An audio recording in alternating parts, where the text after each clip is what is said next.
Bismillahirrahmanirrahim. Assalamualaikum warahmatullahi wabarakatuh. Waalaikumsalam warahmatullahi wabarakatuh. Alhamdulillah wa syukurillah wala haula wala quwata illa billah asyhadu an la ilaha illallah wa asyhadu anna Muhammadan abduhu wa rasuluh. Allahumma sholli ala sayyidina Muhammad wa ala ali sayyidina Muhammad. Amma ba'du, sebentar kita luruskan supaya lebih enak gitu ya. Alhamdulillah Pak Mangesti dan para jamaah sekalian, pagi hari ini saya akan melanjutkan tentang AI digital. Kemarin-kemarin itu kita baru gambaran awal ya, dan saya menyebut itu sebenarnya persoalan serius dalam masa depan kehidupan peradaban kita, atau bahkan masa depan kehidupan sosial setelah kita, atau masa depan kehidupan sosial generasi penerus kita. Dan pagi ini saya akan menjelaskan itu agak filosofis, membahas filsafat. Saya kebetulan memang penggemar kajian filsafat, dan memang mengapa saya kemudian punya gagasan membuat AI digital Shiratal Mustaqim, ini belum nama ya, karena ini hanya menjelaskan AI digital Shiratal Mustaqim itu untuk mengacu kepada pemahaman kita tentang Shiratal Mustaqim. Ya, Shiratal Mustaqim itu kalimat yang ada di dalam Al-Fatihah yang kita baca setiap hari minimal 17 kali, yang menggambarkan adanya permintaan doa permohonan kita kepada Allah untuk kita itu ditunjukkan jalan yang lurus, karena di dalam kehidupan kita itu memang kita senantiasa berhadapan dengan jalan bercabang yang banyak.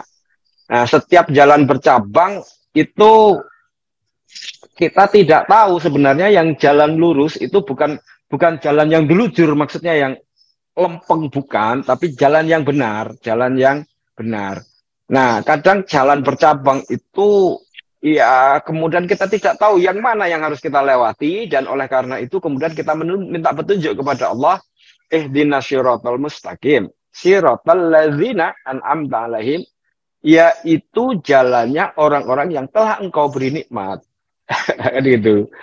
Siapa itu orang yang telah engkau beri nikmat? Yaitu para nabi, para syuhada, para siddiqin, dan orang-orang yang soleh yang mereka telah mati. Nah, itu yang kita minta kan.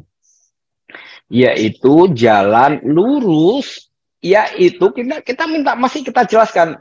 Siratal ladzina an'amta alaihim, yaitu jalan di mana engkau telah beri nikmat orang-orang ini, dan orang-orang ini itu sudah melewati jalan itu, mereka telah mati dan mendapatkan nikmat berada jalan yang lurus sampai mati. Ya, itu para nabi, para siddiqin, syuhada, dan orang-orang soleh. Artinya memang di dalam proses kehidupan manusia itu itu memang kita senantiasa berada pada persimpangan jalan. Persimpangan jalan itu bisa membingungkan kalau kita mengandalkan hanya kemampuan kita. Nah, oleh karena itu kan kemudian kita minta kepada Allah supaya ditunjukkan jalan yang lurus. Dan kalau gampangannya, kalau kita mendapat petunjuk jalan yang lurus, kita mendapatkan taufik hidayah. Nah, taufik hidayah itu petunjuk.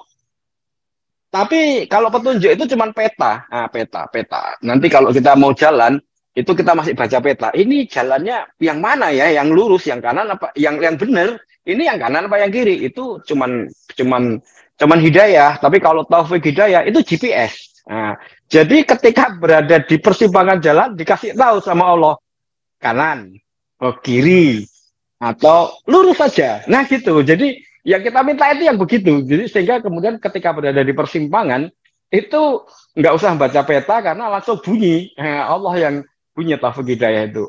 Oh, kamu ambil kanan. Oh, kamu ambil kiri. Oh, nanti di depan itu 100 meter lagi itu GPS. Jadi taufik hidayah.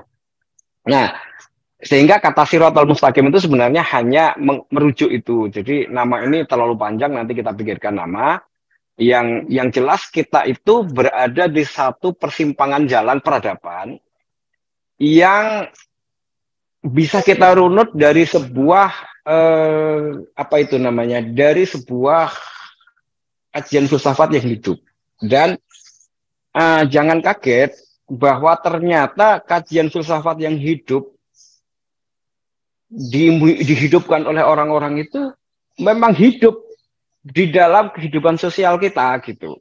Dan saya melihat kehidupan sosial kita dengan AI digital yang sekarang ada itu, misalnya ya, kemudian ChatGPT dan Bing itu memberikan apa namanya, memberikan representasi nilai sebagaimana apa yang kemudian ada di dalam kajian-kajian atau dalam pikiran-pikiran filsafat itu. Memang begini. Memang di dalam kehidupan kita, manusia ini mengalami satu proses pemikiran. Dan proses pemikiran itu juga digambarkan di dalam Al-Quran. Nah, misalnya kemudian kita tahu tuh, Nabi Ibrahim itu adalah seorang bapak tauhid. Dia juga Abul Anbiya. Dia tidak pernah syirik. Tapi suatu saat, Nabi Ibrahim itu pernah meragukan, bukan meragukan, pernah bertanya tentang sesuatu kepada Allah.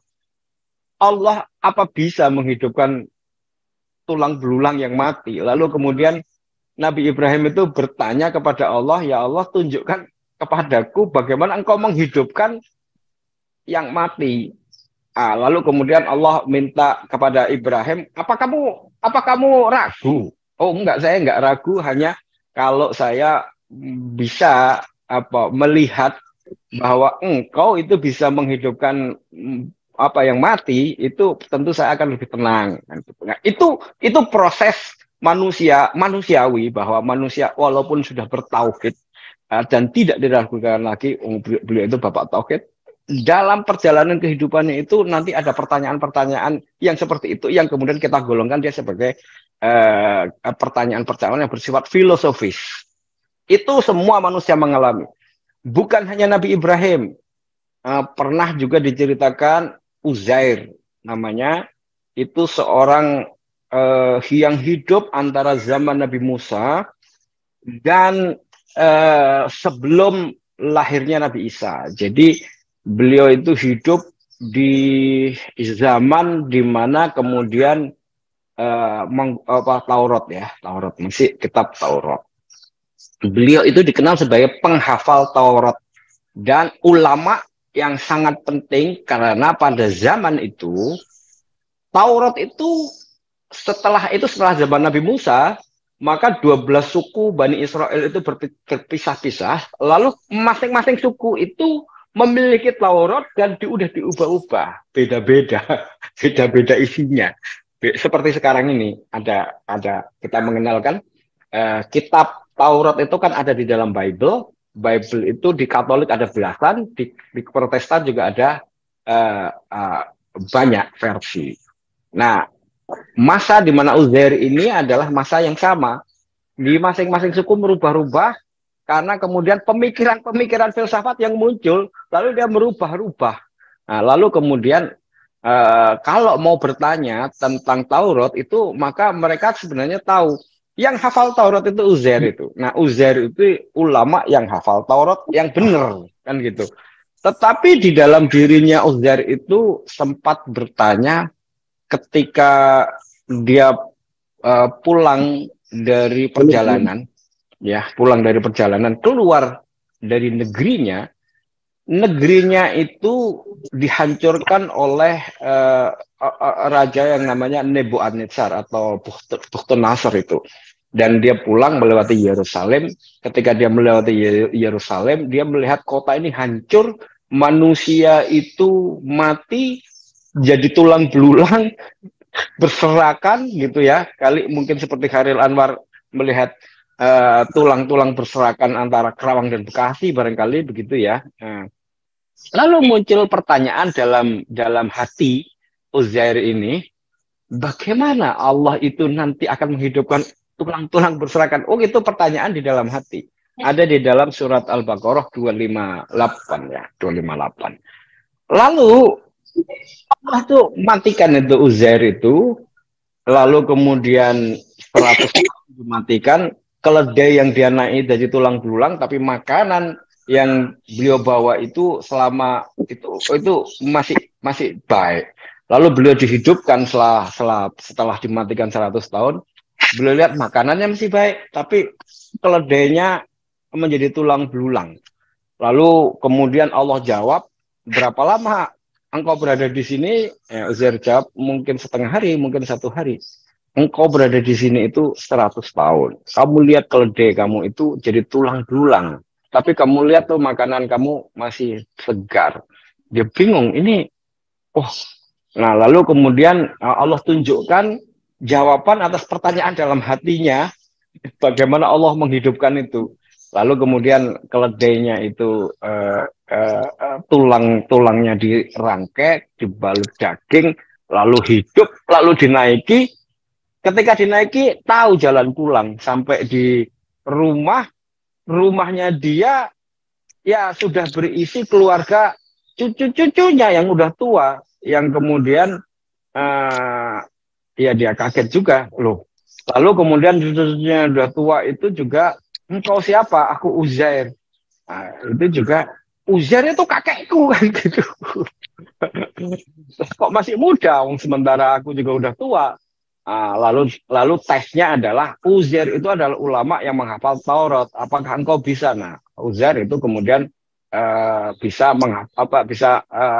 membacakan Taurat itu dengan benar, dan akhirnya Uzair itu kan kemudian menjadi dai yang meluruskan dari kitab-kitab Taurat yang sudah melenceng. Tapi ini sebenarnya saya ingin mengatakan satu proses di dalam diri manusia, apakah itu Nabi Ibrahim, apakah itu Uzair yang di kalangan orang Yahudi atau orang Nasrani atau kalangan mereka itu disebut juga Nabi. Nah, kita juga kenal Nabi Musa pernah bertanya hal yang sama kepada Allah untuk minta Allah itu menunjukkan diri gitu. Nah, itu proses-proses yang menurut saya dalam kehidupan manusia itu ada memang proses pertanyaan-pertanyaan filsafat. Nah, gitu. Nah, sekarang kita juga berada pada situasi yang sama. Baik generasi di bawah kita, apalagi generasi muda itu, di dalam kehidupannya itu juga mengalami situasi-situasi seperti itu. Jadi filsafat, walaupun mungkin namanya bukan filsafat, itu dalam pertumbuhan kejiwaannya itu mengalami pertanyaan-pertanyaan seperti itu. Dan pertanyaan-pertanyaan seperti itu sebenarnya terjawab di dalam Al-Quran. Dan Allah menjelaskan kalau kita membaca Al-Quran itu dengan runtut. Seperti kita ngaji tafsir runtut seperti yang dilakukan oleh Pak Mangisti, dan sumbernya Profesor Rombawi, itu nanti kita akan menemukan proses pertanyaan-pertanyaan filsafat itu terjawab seperti tadi ya. Di dalam Al-Quran, karena Al-Quran itu kitab ajaran yang cukup lengkap. Nah, sekarang kembali kepada satu AI digital. AI digital itu tahu bahwa proses manusia itu akan mengalami pertanyaan-pertanyaan dalam hidup kayak gitu. Walaupun orang itu sebenarnya telah memiliki sistem nilai dan asumsi di dalam proses hidupnya. Kita ini kan hidup dididik di keluarga oleh orang tua, itu sudah ditanamkan satu sistem nilai. Sistem nilai kita itu ya tentu kalau kita Muslim itu pasti ditanamkan keimanan, kemudian kewajiban sebagai Muslim untuk sholat, ya kan, syahadat, sholat, kemudian puasa, kemudian nilai-nilai moral, itu yang kemudian kita sebut sebagai sistem nilai. Itu juga yang kemudian dipahami oleh Nabi Ibrahim, sistem nilainya itu tauhid. Itu juga yang dipahami oleh para nabi. Jadi beliau itu punya sistem nilai yang diajarkan oleh Allah. Nah, begitu juga kehidupan kita itu punya sistem nilai, yang sistem nilai itu sudah dibentuk oleh lingkungan. Makanya kemudian di dalam hadis kan kemudian kullu mauludin yuladu alal fitrah itu. Nah, itu kemudian menjelaskan tentang apa yang barusan saya jelaskan. Gambarkan itu bahwa manusia itu sebenarnya dilahirkan dalam keadaan fitrah. Fitrah itu apa? Alastu birabbikum qalu bala syahidna. Pasti mengakui Allah sebagai Tuhan. Pasti percaya bahwa Allah itu adalah Tuhan. Allah satu-satunya Tuhan. Nah, itu fitrah. Tetapi orang tuanya lah yang menjadikan dia menjadi Yahudi, Nasrani, atau Majusi. Itu hadis yang menggambarkan tentang apa yang barusan kita bahas, bahwa manusia itu orang tuanya atau orang di sekelilingnya yang menanamkan sistem nilai dan asumsi. Kalau ditanamkan sistem nilai dan asumsi Muslim, jadilah dia Muslim, ya kan, di dalam keluarga itu. Kalau menjadi keyakinan lain.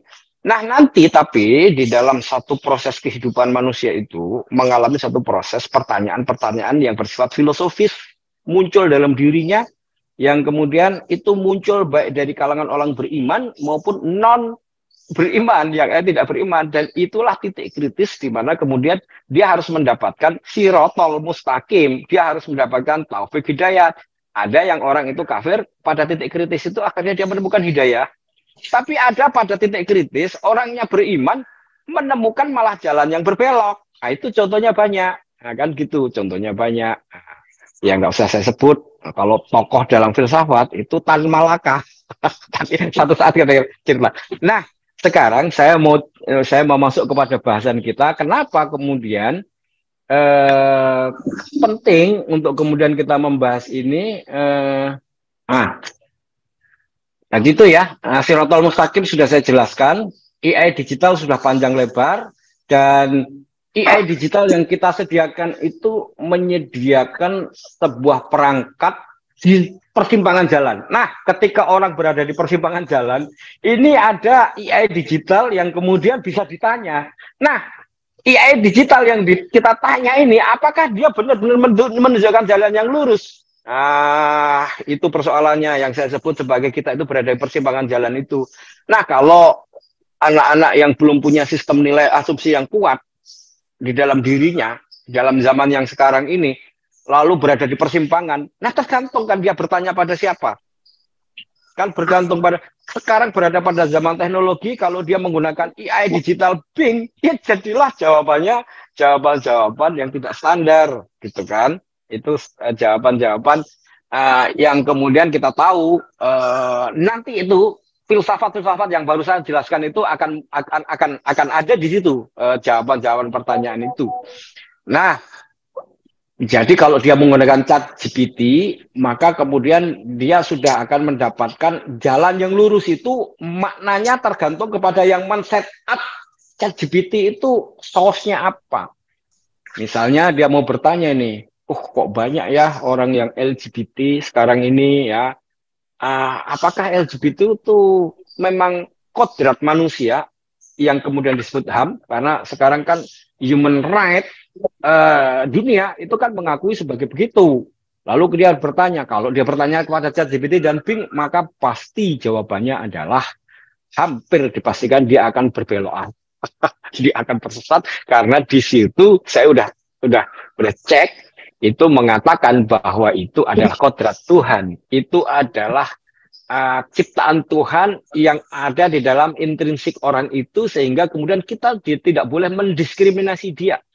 Jadi kita itu sudah ditanamkan untuk tidak boleh mendiskriminasi orang berdasarkan gender.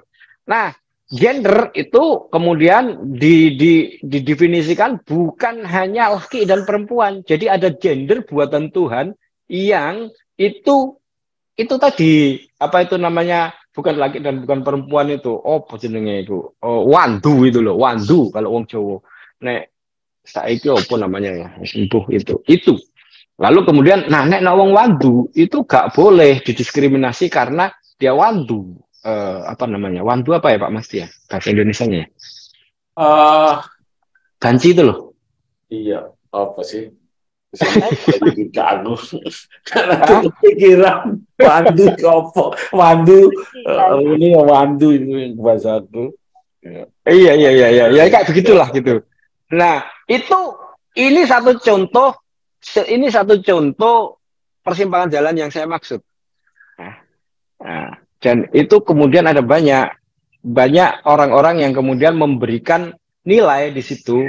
Misalnya si pembuat orang ini menjadi berkelompok dan kemudian berikan suara kepada yang diam. Nah, orang-orang ini selama ini diam, setelah berkelompok kemudian dia bersuara dan menyuarakan sesuatu yang sebetulnya itu penyakit dianggap sebagai kodrat. Harus diakui. Nah, bayangkan ini kan satu sistem nilai. Tadi itu yang disebut sebagai satu sistem nilai dan asumsi yang ada di dalam diri kita kan. Kita udah ditanamkan. Kata wandu itu tadi kan kita kenal karena nilai-nilai yang sudah ditanamkan kita dan kita tahu itu sebenarnya penyakit. Kalau dia itu apa tuh namanya sistem nilainya sejak awal itu dibilang bahwa kamu itu laki-laki, maka ya walaupun modelnya kayak begitu dia jadi laki-laki, itu ada. Saya punya banyak contoh gitu ya. Akhirnya dia yang laki-laki walaupun modelnya kayak begitu, agak lebay gitu, tapi laki-laki tetap. Tapi kalau kemudian dia ditanamkan sistem nilai dan asumsi bahwa kamu itu memang dilahirkan begitu, itu kodrat, dan kemudian nanti dia berkumpul dengan kayak begitu. Nah, ini namanya persimpangan jalan.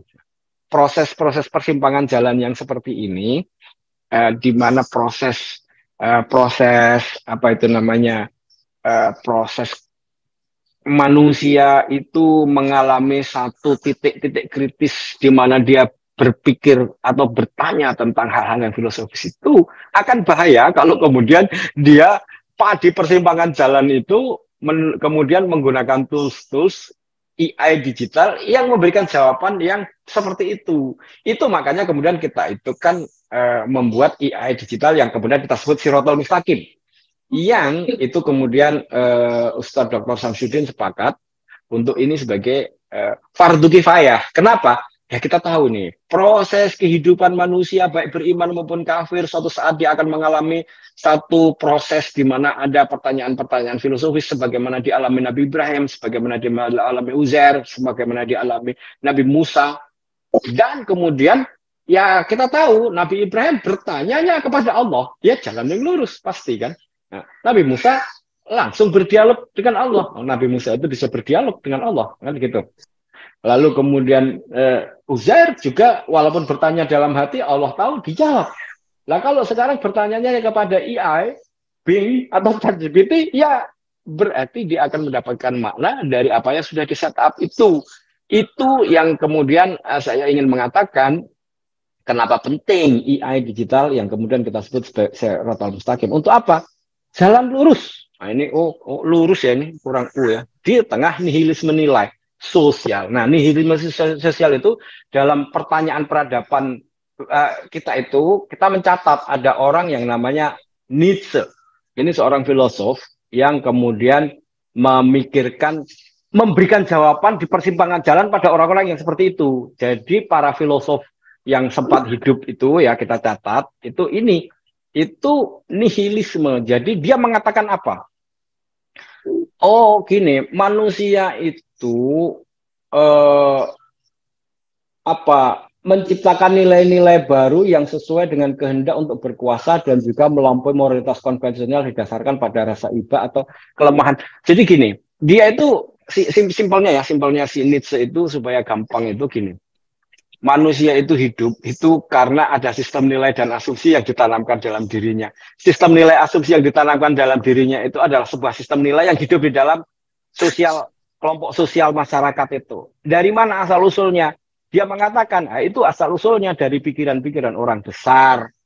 Ya, kenapa kemudian sebuah masyarakat itu kemudian memiliki satu tatan nilai yang kemudian diyakini, itu asal usulnya dari mana? Itu asal usulnya dari pikiran-pikiran orang besar yang kemudian diikuti oleh orang banyak. Dia sebut Socrates, dia sebut Plato, dia sebut nabi-nabi.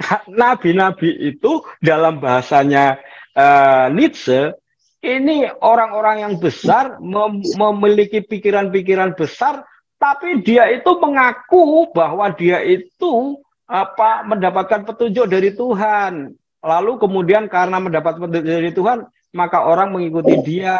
lalu kemudian nilai-nilainya itu kemudian dihidup di dalam tatanan sosial yang diikuti oleh orang itu, ya. Jadi bisa menjadi kemudian satu kelompok agama, dan kemudian kelompok agama itu mengikuti itu orang besar itu yang disebut nabi, itu kata Nietzsche. Lalu kemudian padahal menurut dia orang ini kalau mengikuti pikiran-pikiran sistem nilai yang seperti itu, kata Nietzsche, orang ini menjadi tidak bebas. Orang ini hidupnya galau, was-was, mau begini, nggak boleh, karena etikanya sudah mengatakan nggak boleh. Bahkan kalau di dalam agama, itu malah bisa berdosa. Kalau berdosa nanti takut neraka. Oleh karena itu kemudian dia menjadi nggak merdeka. Nah, Nietzsche itu kemudian memikirkan, oh, manusia itu adikuasa, dia menentukan hidupnya sendiri, bebas. Oleh karena itu manusia itu harus dibebaskan dari sistem nilai yang seperti itu, membuat dia tidak bisa berkembang, karena kemudian kehidupannya itu kemudian dibatasi nilai-nilai.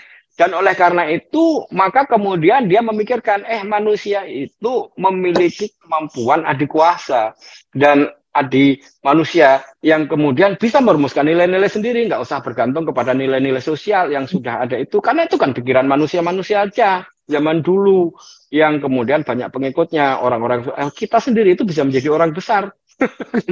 Seperti Plato, seperti Socrates, seperti para nabi. Oleh karena itu maka kemudian supaya kita itu bisa menjadi manusia yang adi manusia atau Superman itu, ya. Superman itu istilahnya Nietzsche loh, ya, bukan istilah film. Film itu hanya mengikuti itu. Maka kemudian kita itu harus menihilkan nilai-nilai yang sudah hidup itu, ya kan? Sehingga kemudian caranya bagaimana? Oh, yang paling banyak mengatur itu agama, katanya Nietzsche. Agama itu diklaim oleh orang-orang besar itu berasal dari Tuhan. Lah kalau begitu gini saja katanya, supaya kita itu bisa bebas hidup dan menentukan nilai-nilai kita sendiri, maka Tuhan itu harus dibunuh.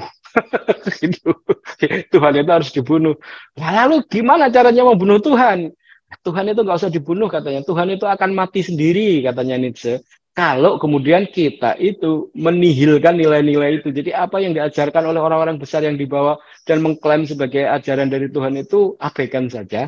Kita rumuskan nilai-nilai sendiri, maka dengan nilai-nilai kita itu, maka kita bisa menjadi adi manusia, Superman. Nah, nihilisme ini kemudian hidup di dalam filsafat. Nah, orang filosof-filosof itu, filsafat-filsafat itu yang kemudian tidak cukup memiliki pegangan yang kuat, bisa berpegang seperti ini, ya kan gitu. Dan ini hidup, nihilisme itu. Nah, ini apa ya namanya?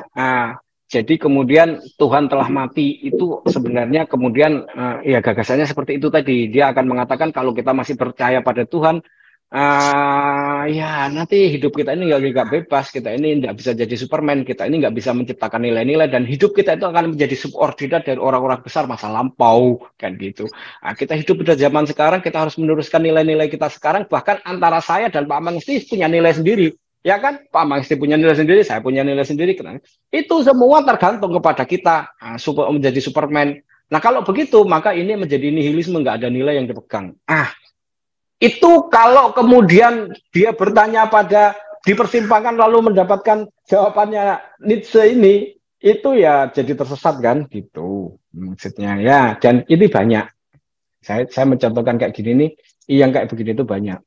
Nah yang kedua itu, nah ini tadi Nietzsche cukup memberikan gambaran kan bahwa nilai itu bisa rusak itu secara filsafat kalau kita kayak begitu itu, dan itu bisa gampang didapatkan di dalam Bing. Coba apa yang saya bicarakan itu tadi barusan, coba di-search di Bing dan Anda bertanya di situ, Anda akan mendapatkan jawaban. Dan cilakanya itu kelompok muda yang sedang berada dalam tadi itu proses kejiwaan yang seperti itu bisa berpegang seperti itu dan banyak. Dan saya menemukan itu orang-orang yang seperti itu. Jadi saya mencontohkan itu tadi bukan sesuatu yang khayal, ya. Saya menemukan, cuman saya nggak mau sebut namanya aja, nanti saya khawatir di search dan di YouTube dan kemudian diikuti, wah nanti yang tidak cukup punya itu malah bisa ikut.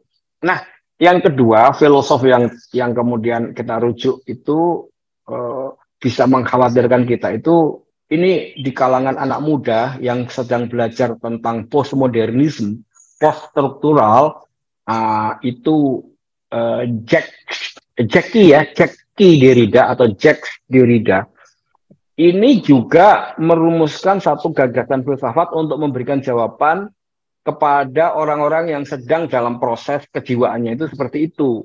Apa yang dipikir oleh Derrida itu tentang relativisme. Apa yang disebut dengan dekonstruksi.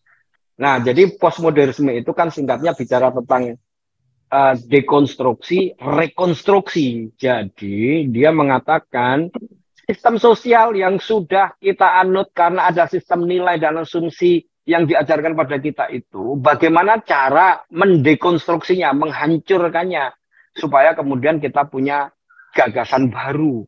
Maka dia mengatakan, dekonstruksi itu harus melihat teks atau apa yang kita baca itu sebagai sesuatu yang tidak sakral. Tidak boleh disakralkan, nilainya sama. Nah, jadi misalnya kita membaca buku yang kita beli di toko buku sama kita membaca Al-Quran, itu adalah teks. Gitu. Sehingga kemudian kita memahami teks itu karena kita punya sistem nilai. Oh, kata ini, kata ini, kata ini, kata ini, kata ini, itu sudah ada di dalam pikiran kita. Dan oleh karena itu, maka kemudian ketika kita membaca itu, kita punya, oh ya, Al-Quran menurut tafsir Ibnu Katsir. Nah, itu kan menurut Ibnu Katsir. Gitu kan. Jalalain, kemudian ini akan itu menurut itu.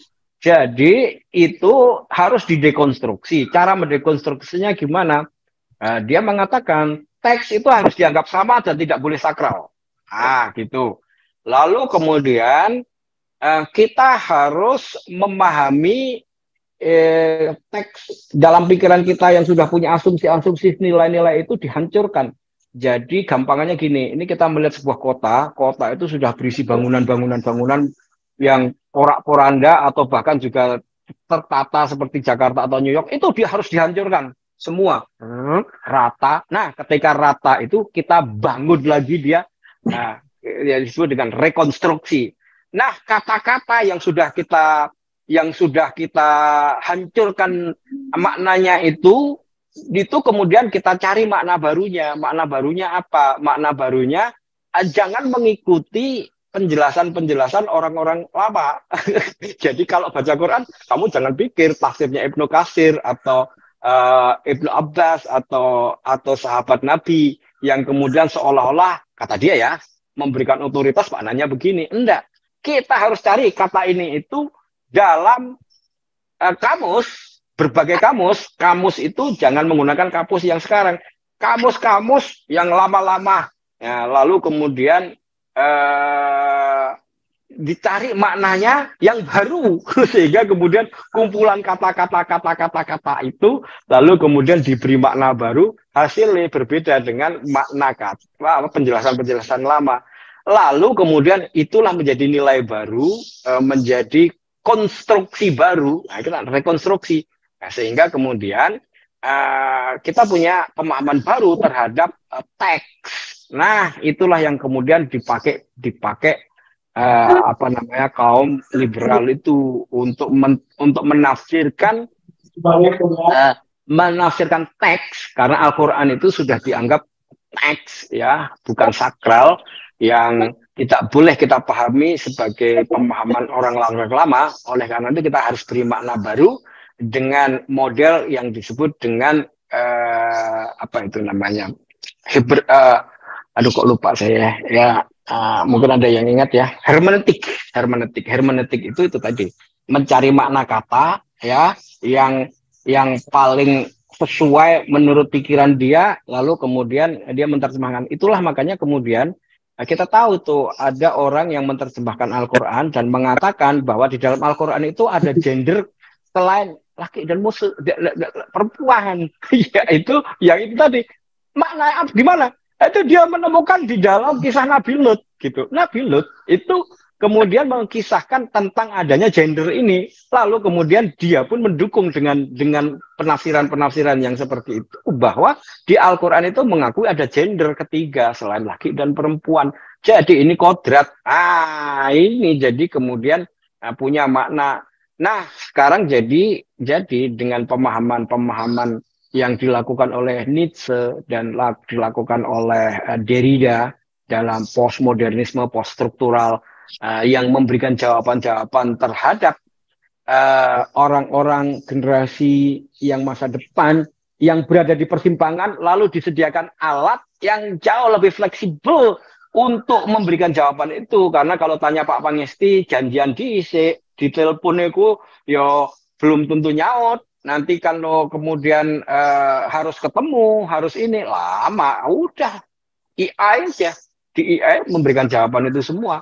Tetapi ya itu tadi, kalau jawaban itu kita sediakan di AI, maka kemudian ya ini tadi akan muncul nihilisme, relativisme, dan kemudian anomi. Nah, anomi itu aku udah masukkan belum ya anomi. Belum ya, anomi belum ya, belum. Anomi itu begini. Akhirnya kemudian ketika paham nihilisme, relativisme dengan basic pikiran yang sangat kuat ya kan. Ini kan filsafat ya. Itu kalau dia membaca itu seolah-olah menemukan sebuah kebenaran baru. Dan itu saya menemukan loh orang-orang yang begitu. Kenapa? Karena sepertinya dia belum pernah mengenal pikiran-pikiran kayak gini. Ketika kemudian dia membaca itu seolah itu pikiran hebat. Dan ketika dia menjelaskan itu kepada orang lain itu dengan bangganya. Nah gitu. Nah kalau pikiran kayak begitu itu terbentuk di dalam masyarakat, maka kemudian masyarakat itu menjadi anomi. Apa itu anomi? Anomi itu tidak ada nilai yang kemudian bisa dipegang. Masing-masing orang punya nilai sendiri-sendiri. Nah, kalau sudah anomi, yang nggak ada parameter, menurut saya ini benar, menurut dia salah, menurut dia benar, menurut kita salah. Lalu kita tidak punya parameter rujukan bahwa itu benar, itu salah. Ya seperti sekarang ini, ya mungkin kalau kita dengar ada pidatonya Pak Sapitya Dahlan Iskan yang barusan itu, yang viral itu, nah itu dia. Ada yang namanya kebenaran dan ada yang namanya kebenaran baru. Sayangnya kebenaran baru itu bukan kebenaran. Kebenaran baru itu adalah sebuah persepsi yang disepakati oleh yang kemudian mampu menjelaskan bahwa kebenaran yang baru yang bukan benar itu adalah sebagai sebuah kebenaran baru. Jadi manusia ini sekarang kemudian menjadi anomi karena kemudian paham nihilisme dan relativisme itu hidup berkembang dan itu kemudian mendapatkan tools atau mendapatkan perangkat di mana lifestyle kita itu digital dan pintu masuknya ketika proses kehidupan manusia itu berada pada proses jalan persimpangan itu dicegat di situ, disediakan toolnya. Itulah makanya penting untuk kita menyediakan di persimpangan jalan itu tadi itu Shirathul Mustaqim. Kira-kira itu Pak Mangisti dan para jemaah sekalian, ini agak sedikit filsafat tapi itulah yang kemudian saya ingin sampaikan kenapa kemudian saya berpikiran menggagas tentang AI digital Shirathul Mustaqim. Terima kasih. Assalamualaikum warahmatullahi wabarakatuh.